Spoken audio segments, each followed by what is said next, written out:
ወይ እናሸንፋለን ወይ ሙተን እንቀራለን። 3 ነጥብና 3 ነጥብ ብቻ ነው የምንጫወተው።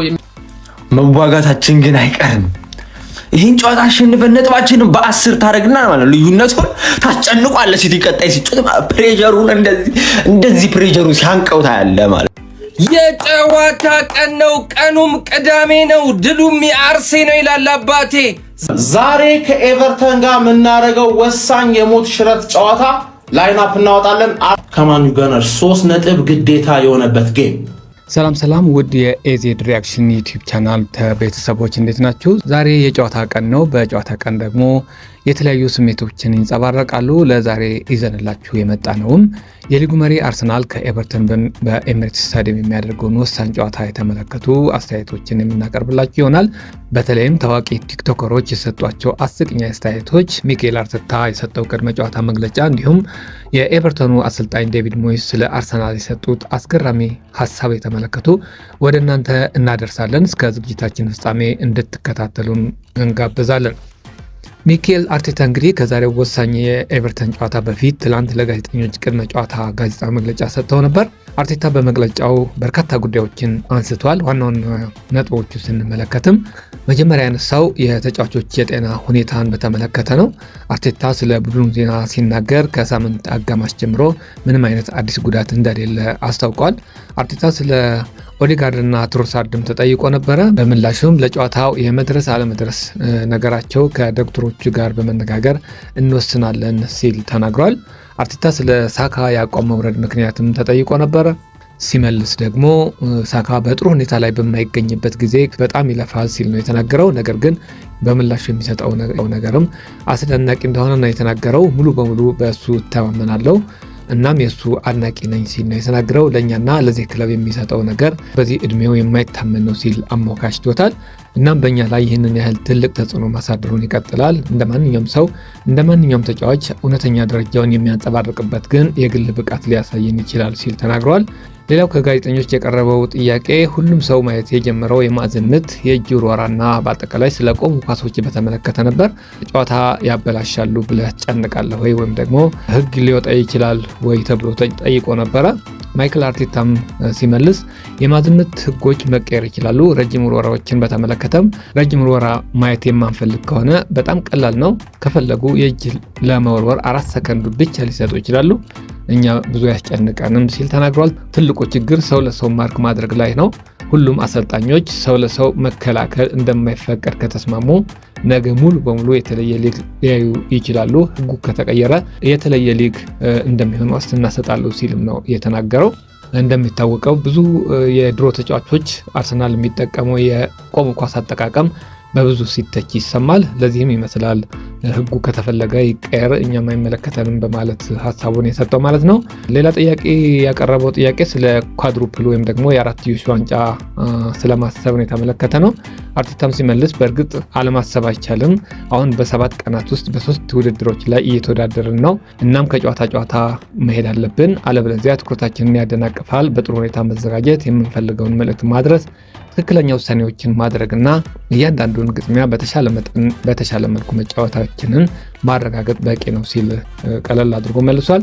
የተቀረው ደግሞ የዚህ ሂደት ውጤትና በሱ ውስጥ ምን ያህል ስኬታማ እንደሆንን የሚታይ ነው በማለት ስለ አራትዮሽ ያለው ጉዞ በተመለከተ ምላሽ ሰጥቷል። ስለ ተጋጣሚው አሰልጣኝ ዴቪድ ሞይስም ጥያቄ ቀርቦለት ነበረ። ማይክል አርቴታ ሲመልስ ሞይስ የሙያ ዓመቴን ቀይሮታል። በተለይም በታህሳስ ወር ከተደረገው ጨዋታ በኋላ ብዙ ጊዜ ተነጋግረናል። እሱ ብቻ ሳይሆን ሰራተኞቹና ከክለቡ ጋር የተገናኙ ሁሉ ጥሩ ሰዎች ናቸው። አስደናቂ ትዝታዎችና ታላቅ ምስጋና አለኝ። ወደ ስፔን ለመመለስ ከወሰንኩ በኋላ ሞይስ የሙያ ዘመኔን ቀይሮታል። ወደ ኤቨርተን አመጣኝ እና እንደ ተጫዋች ያለኝን የሙያና የባህሪ ለውጥ አደረገ ሲል ገልጿቸዋል። የማይረሱ ጊዜያትን አብረን አሳልፈናል በማለት ለቀድሞ መምህሩ ያለውን አድናቆት ገልጿል ማለት ነው። ከሊቨርኩሰን ጨዋታ በኋላ ስላለው የቡድኑ ስነ ልቦናም በጋዜጠኞች የቀረበለት ጥያቄ ነበረ። አርቴታ ሲመልስ እያንዳንዱ ውጤትና እያንዳንዱ ብቃታችን የቡድኑ የስነ ልቦና ሁኔታና እንቅስቃሴ ላይ ተጽዕኖ አለው በማለት ምላሽ ሰጥቷል። በጨዋታው ማገባደጃ ላይ ከሊቨርኩሰን ጋር አቻ መሆናችን ትልቅ የሞራል ማነሳሻ ሰጥቶናል። ምክንያቱም በሁሉም አቅጣጫዎች ሲታይ ያንን ጨዋታ መሸነፍ ይገባል ነበረ በማለት ደካማ አቋማቸውን በግልጽ አምኗል ማለት ነው። ከባየር ሊቨርኩሰን ጋር ያደረግነው አቻ ውጤት የሞራል መነሳሳት ሰጥቶናል። አሁን ትኩረት እያደረጉ ያለሁት በቀጣዩ ጨዋታ ነው ሲል ነው ምላሹ የሰጠው። ስለ ዛሬው ጨዋታ በተመለከተ ደግሞ አጠር ያለ አጭርና ጠንከር ያለ መልእክትን ያስተላለፈው ለ3 ነጥብ ልንጫወት ይገባል በማለት የግድ ማሸነፍ እንዳለበት የሚጠቁም አስተያየት ሰጥቷል። አርሰናል ዛሬ የሚያሸንፍ ከሆነ ከሲቲ ቀድሞ የሚጫወት በመሆኑ የነጥብ ልዩነቱ ወደ 10 ማሳደግ ይችላል። ለዚህም ይመስላል የሲቲው አሰልጣኝ ፔፕ ጋርዲዮላ ቡድኑ በቀጣይ ከዌስትሃም ዩናይትድ ጋር በሚያደርገው የፕሪሚየር ሊግ ጨዋታ ነጥብ የሚጥል ከሆነ የሊጉ የዋንጫ ፉክክርን እንደሚያበቃለት በግልጽ የተናገረው። ፔፕ ጋርዲዮላ ከጨዋታ በፊት በሰጠው ጋዜጣዊ መግለጫ የፕሪሚየር ሊጉን ጠንካራነት በማንሳት አሁንም በዋንጫ ፉክክር ውስጥ መሆናቸውን ጠቅሶ ነበረ። ነገር ግን ነጥብ ከጣልን ሁሉም ነገር እንደሚያበቃ እናውቃለን ሲል ነው የተደመጠው ማለት ነው።